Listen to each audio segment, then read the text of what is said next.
Asalaamu calaykum, kusoo dhawaada YouTube channelkeena. Waa mar kale muuqaal cusub. Maanta waxaan ka hadli doonaa labo app aan isticmaalin videogaaga sawiradaada ku qarso moobilkaaga. Hadda galeriga ayaan galayaa. Sawiradan saddexda ayaan qarinayaa. Video ayaan guda galaynaa insha Allah. Waxaad furaysaa mayfailkaaga, kadib waxaad kasii dooranaysaa internal storage.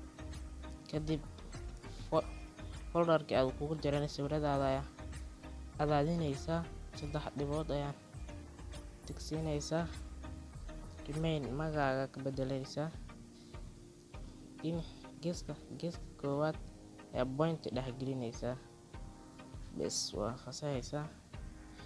Sawiradaadii halkaan way qarsameen.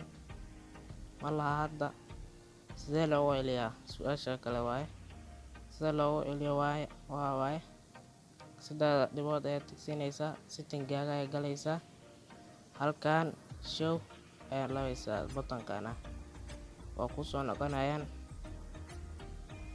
Folderkii ayaa cadaadinaysaa, 3 tick ayaan siinaysaa, remain ayaa labaysaa, kadib point-dii ayaa ka qaadaysaa, remain ayaa dhahaysaa. Sidaas ayaa ka dhigan kartaa sawiradaada ayaa ku qarsan kartaa iyo videogaaga folderkii ugu jira. Haddaad ogtahay comment way fikradaada nooga reeb. Assalaamu calaykum waraxmatullaahi.